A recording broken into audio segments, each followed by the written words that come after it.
There's an unusual heavy metal that has some recent research related to its toxic effects, and this is chromium. So chromium is essential in trace amounts for normal reproductive functions, but it can cause significant health issues when exposure is chronic.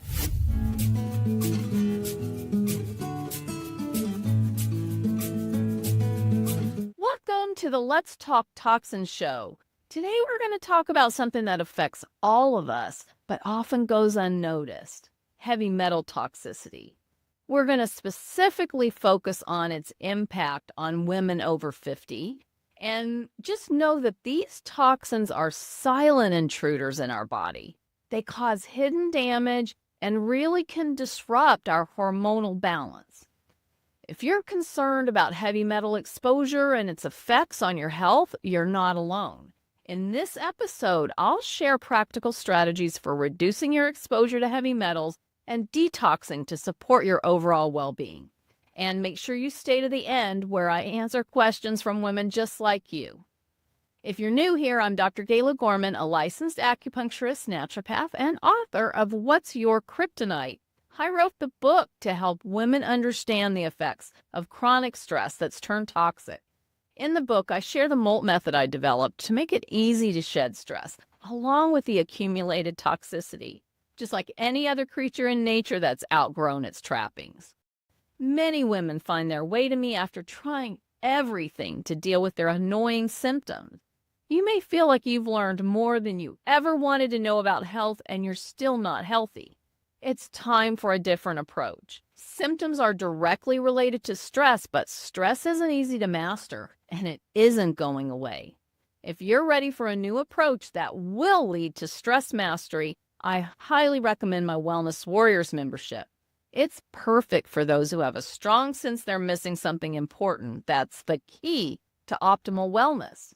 In the membership, we apply the MOLT method I developed. MOLT is an acronym. M is for mindset, O is for order, L is for lifestyle, and T is for toxins. It's designed to help you shed stress, cruise through midlife symptom-free, and end issues like chronic fatigue, insomnia, and even weight gain. Join us and turn your knowledge into real change. You can learn more at drgayla.com/links. In this segment, I share information from research studies related to toxicity. You can think of it as a toxin trend.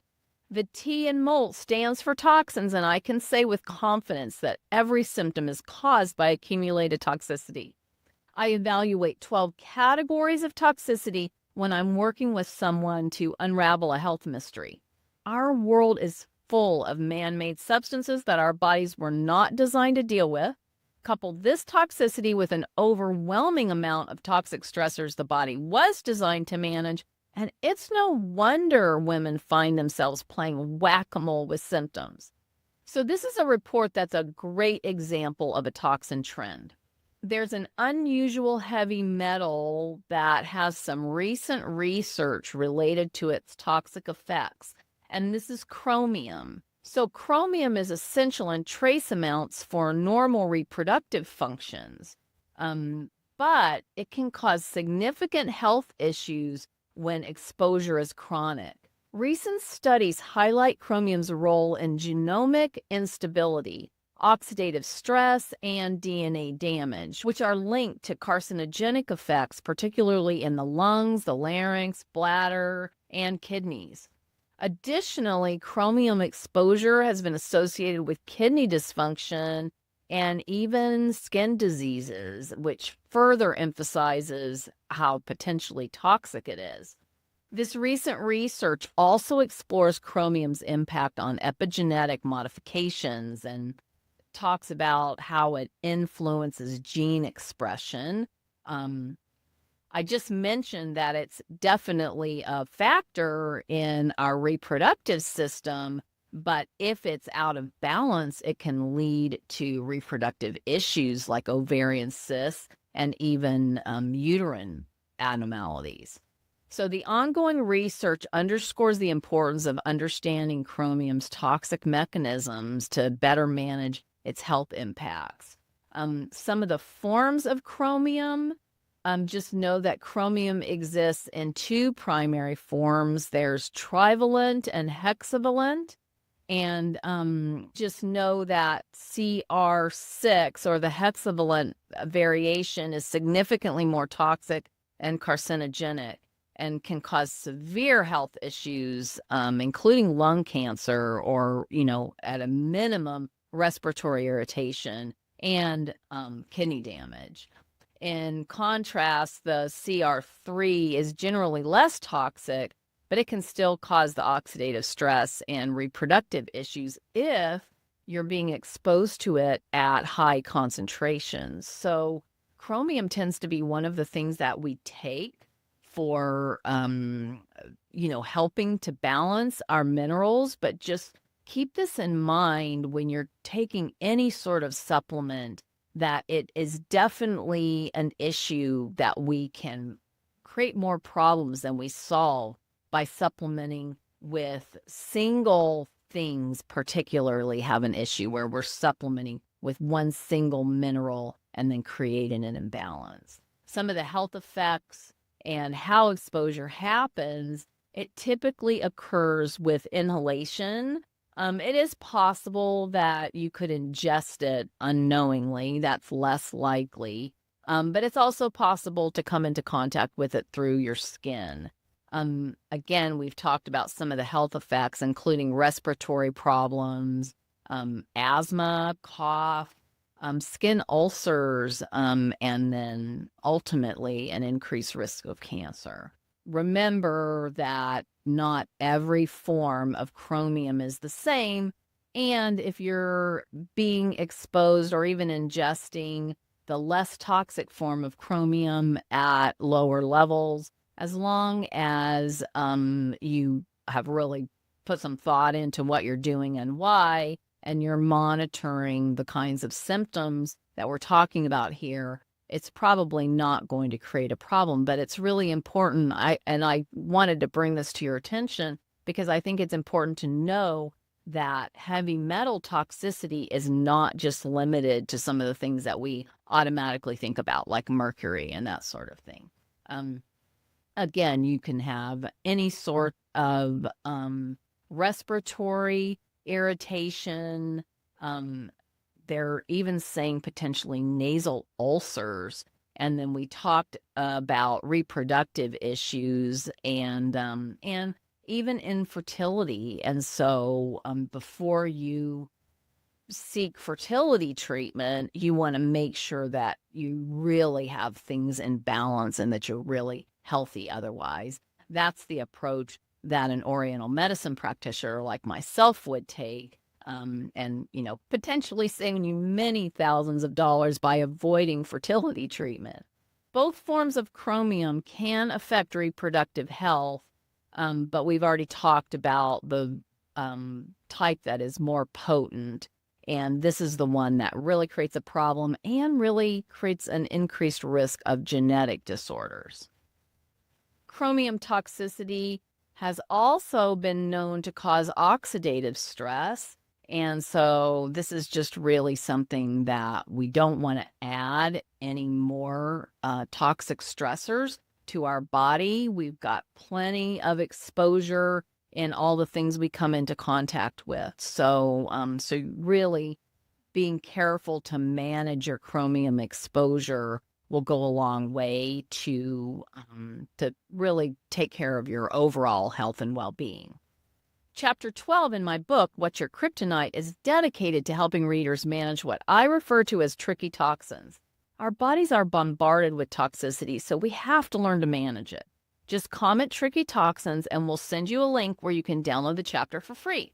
If commenting isn't convenient, go to drgala.com/links and sign up for my Wellness Weekly newsletter. You can respond to any email you receive from me with tricky toxins and we'll send you a link. In this next segment, I'm opening the kimono to share how I was challenged to apply my suggestions. I'm walking my talk, and here's an example. Every suggestion you'll hear from me has been tested in the trenches. That includes saying no to symptom suppression. Over the past 4 decades, I've developed processes that work sustainably. Typically, it requires a combination of approaches that I've synthesized to address the health issues that show up repeatedly for many women. So I had an opportunity to walk my talk where this heavy metal exposure is concerned. And here's what I want to share with you. I use a bioenergetic scanning system, and it is looking for energetic disturbances. And so I evaluate 12 categories of toxicity, and heavy metals is one of those categories. So on the scan, it showed that heavy metal toxicity was creating an energetic disturbance for me. And so I could have just put myself on some sort of detox, particularly targeted to heavy metals, but I was curious to see if this would actually show up in a lab test. And so I had a lab test done. Typically, we use urine to test for heavy metals. I had a lab test done, and it was fascinating. While you would normally assume that it was mercury that was creating the problem, in my particular case, mercury was one of the issues, but it was not the main issue. The actual problem was beryllium. Now, I had never even heard of beryllium at this point, and so I was fascinated to kind of dig into this. And this is common for people who are working with technology a lot, which I do. I'm in front of screens. I've been working with technology since I was in my early 20s. And so it's common to just get sort of off-gassing from this sort of these components, essentially, that they put into this technology. What I really learned here is that there's just lots of possibilities. And so you can't just assume that you can stop eating fish and it's going to solve the problem. The other thing, too, is that heavy metals are really problematic to pull out of the body. So you've got to be very careful, and you need to use a targeted detox to get that done. So it's important to know what you're actually dealing with. I also learned that my scan is accurate, but lab tests are also beneficial sometimes because they fill in the details. I will say that lab tests tend to be extremely expensive, and so we only really turn to a lab test when we really feel like we need to dig deeper and understand what's going on. I will also tell you that with my particular technology that I use for the bioenergetic testing, I end up getting information that is not available from any lab tests. So from my perspective, the scan is the first stop, and the lab test is going to provide detail when we feel like we need more detail. So mitigation is important. As I mentioned, you're going to do some sort of detoxing.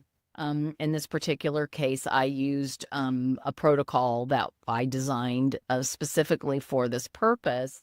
But it's important not to just use some random detox and think it's going to solve the problem.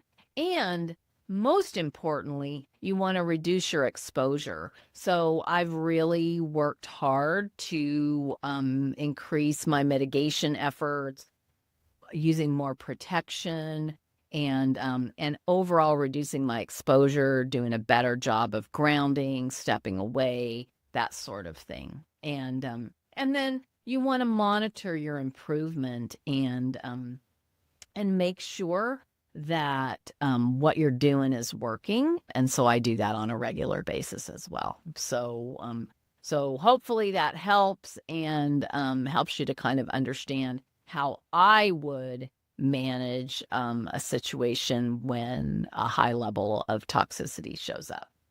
Let's continue talking about a hidden health concern that affects many of us, this heavy metal toxicity, and how it's silently impacting our health, especially during midlife.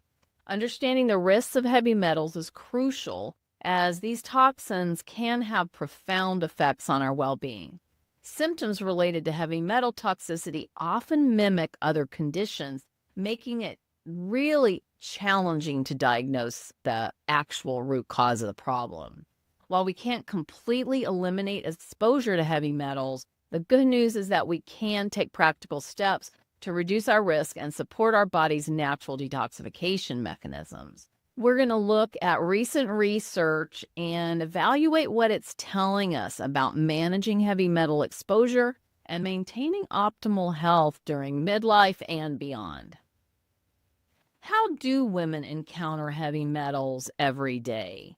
Well, heavy metals enter your body through tap water, food, especially fish and rice, makeup, air pollution, cigarette smoke. Most women get exposed primarily through their diet and household products.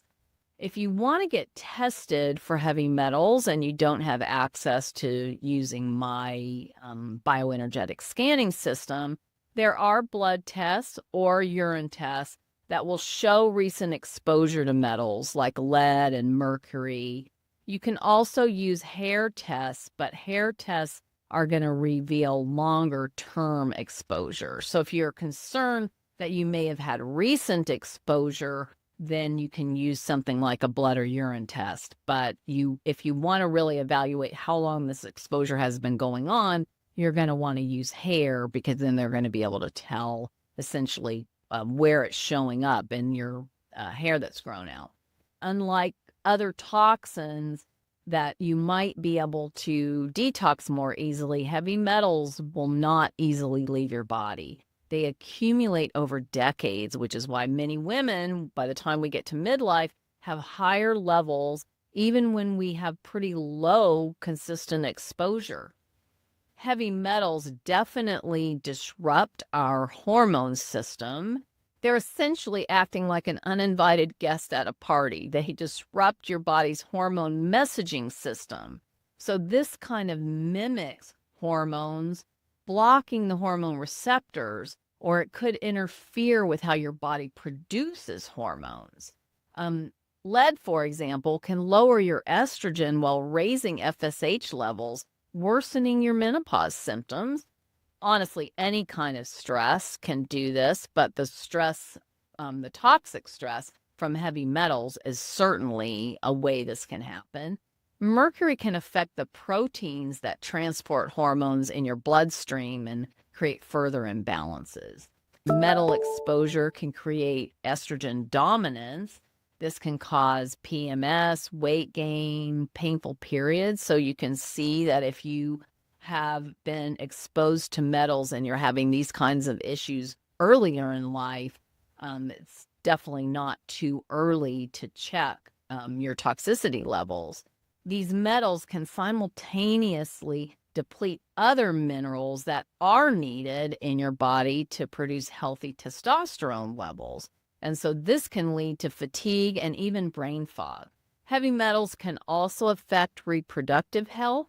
Women with higher levels of metals like cadmium and mercury show lower AMH levels. This is a marker of how many eggs remain in your ovaries. This effect is even stronger than the impact of smoking. So don't think that you're safe if you're a non-smoker or if you're not around smoking.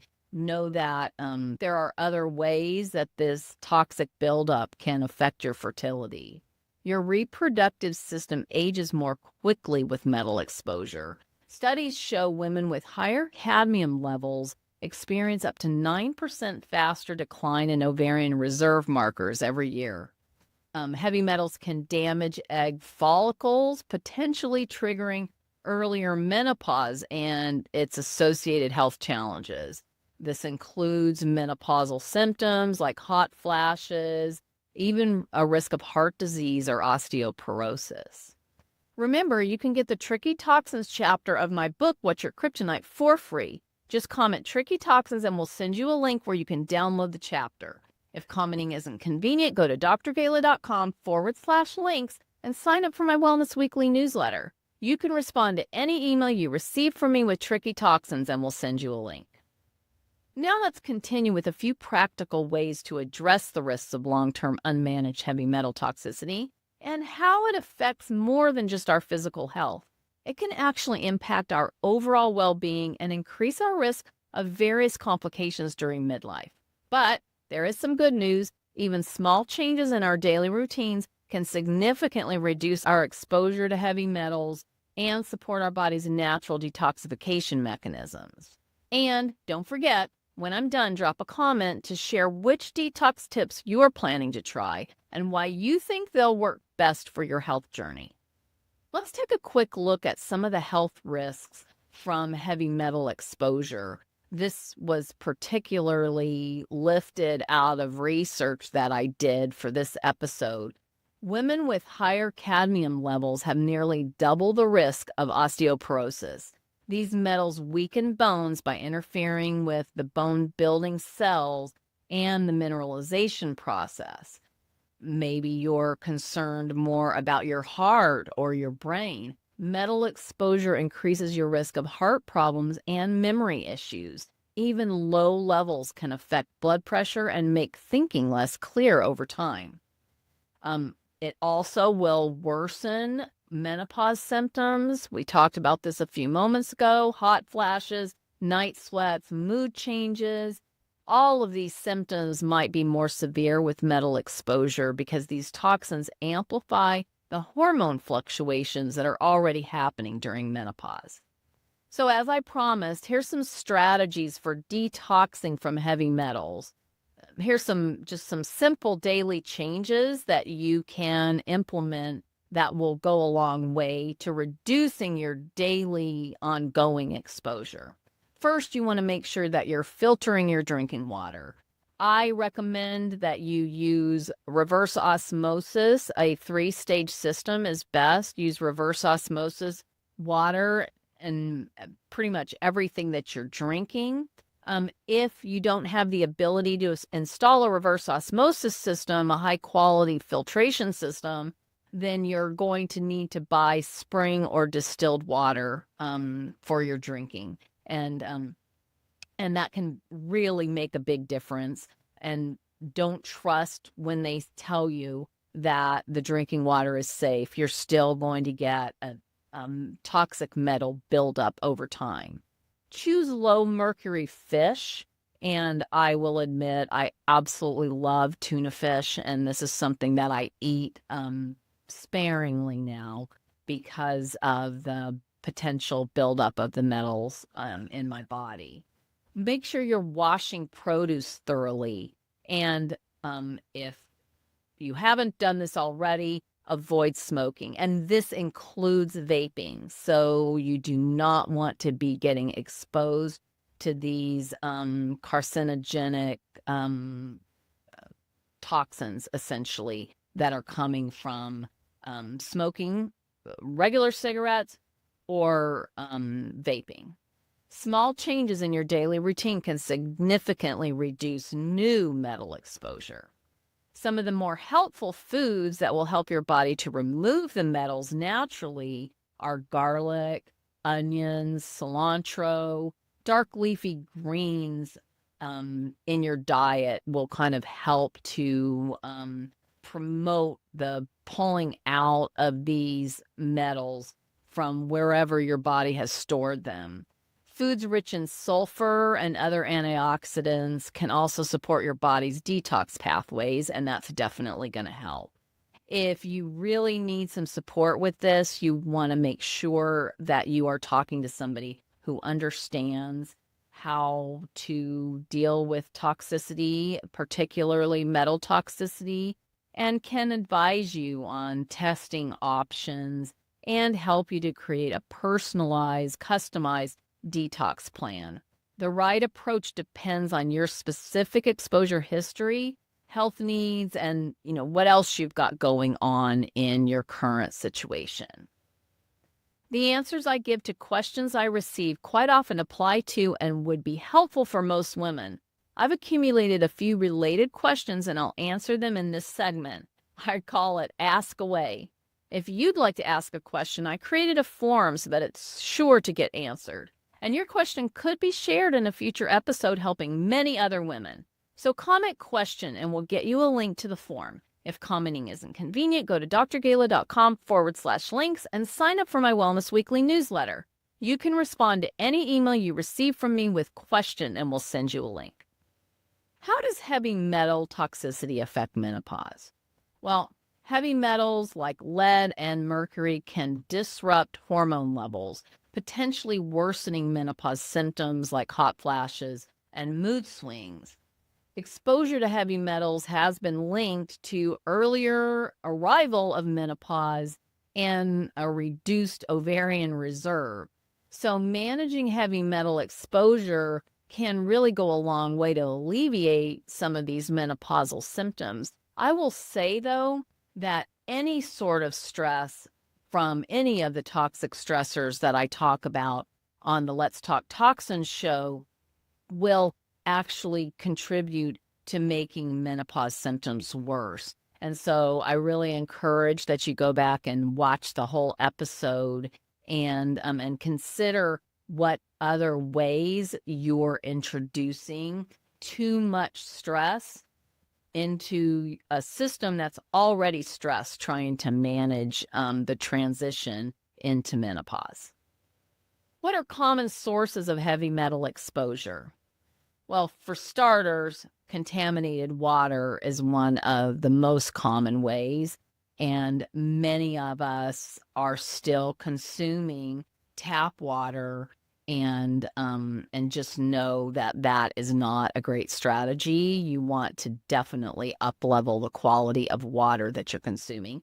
And hydration is critically important for your health. It's one of the things that our body needs to make energy. So don't think you can just consume less water. You need to be consuming 60 to 100 ounces of water every day, but it needs to be high quality water. This is also going to help to flush out any of the metals that have accumulated in your body over time. Metals also come in through polluted air. I always recommend a high quality air purifier. And then certain foods like fish tends to have mercury and that sort of thing. So we want to make sure that we're consuming foods that are clean and that we use a variation. So one of the foods I love is tuna fish, but I try to eat that sparingly because it's a known source of mercury, and definitely want to limit your exposure to that as much as possible. It's also known that these kinds of metals can be in cosmetics, and so you want to make sure that you're using really clean cosmetics lines. And then poorly coated dinnerware or cookware is also another source. So you really need to make sure that you're using high quality cookware, preferably something like stainless steel, and that will help to reduce your ongoing exposure as well. We don't come into it very often anymore, but old lead paint from like the 60s can be a cause for concern. And, as an Oriental medicine practitioner, I will say that if you're sourcing herbal medicines from lower quality sources, some of these herbs can have high levels of heavy metals in them. So it's just really important to know where you're sourcing your ingredients, read the labels, and if you want to really understand some of the other things that I look for and what I recommend for you to mitigate the impact of heavy metals, you want to make sure you watch the whole episode. How can I reduce my exposure to heavy metals?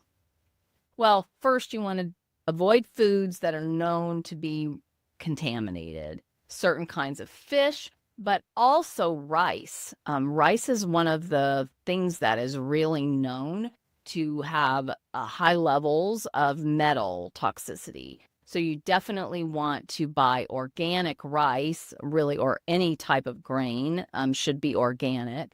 That isn't 100% going to eliminate your risk, but minimizing the amount of fish that you're consuming, especially the types of fish that are known to be high in metal toxicity, or making sure that you're using organic grains, in particular rice. Use filtered water, and I recommend a reverse osmosis 3-stage filter. And just know that if you cannot consume filtered water easily, you're going to need to buy water, and that is spring or distilled water. And you need to be drinking 60 to 100 ounces of water every day. And so just not having access to high quality water is not an excuse for drinking less water. We need to be flushing these toxins out of our body. Our body uses water, the hydration, to make energy. So staying hydrated with high quality water is going to go a long way towards your overall health and well-being efforts. And then also you want to make sure you limit the use of products that are known to have heavy metals. These include some types of cosmetics, so you want to make sure that you're reading those labels and being mindful of where you're potentially getting exposure from. What are the symptoms of heavy metal poisoning? Well, symptoms can include confusion, numbness, nausea, abdominal pain. Long-term exposure can even lead to kidney damage or liver issues, because remember, your liver is the main organ. Your liver and your kidneys are the main organs that are trying to eliminate these toxins. And so it's understandable that if you've really got a heavy toxic load, these organs are really overworking, and overworking anything is not good for it, right? So that makes sense. It's also possible to have cognitive problems, and there's been research that's shown signs of metal toxicity correlated with Alzheimer's in the brain. And, we really can't do any sort of research until after someone has passed from one of these conditions. So you don't want to wait to have this determined after the fact. You want to be mitigating your exposure and taking care of your health while you're still here and can. Severe cases of metal exposure can definitely be life-threatening conditions. Is it possible that my memory loss and confusion is related to heavy metal toxicity? Memory loss and confusion can be symptoms of chronic heavy metal exposure, absolutely, particularly to metals like lead and mercury, which affect brain function. In fact, this is one of the things that led us to eliminating the use of lead-based paint. The symptoms might also be related to hormonal changes during menopause, but heavy metals can make these cognitive issues worse. If you really think this is a problem for you, it's important to talk to a professional that can help you determine what type of testing is appropriate for your particular situation and suspected heavy metal exposure. Could heavy metal toxicity be causing my joint pain and fatigue? Joint pain and fatigue are common symptoms of chronic heavy metal exposure. Metals like cadmium and lead can cause inflammation and oxidative stress. These symptoms might also be related to menopause or other health conditions, but heavy metal toxicity should be considered as a potential factor. A thorough evaluation should be done by somebody who is an expert in dealing with the metal toxicity to really determine if heavy metals are the likely root cause of some of the issues that you may be experiencing. If you're wanting more information and detail related to this, then I would encourage you to watch the whole episode. Remember, if you'd like me to answer your specific question, make sure to comment question, and we'll send you a link to the submission form. You'll want to subscribe to the channel notifications to get regular updates. And that's a wrap for this episode. This has been the Let's Talk Toxin show. Make sure you subscribe to my channel on YouTube and activate the notifications. You'll get a reminder when I'm going live next. Until then, be well.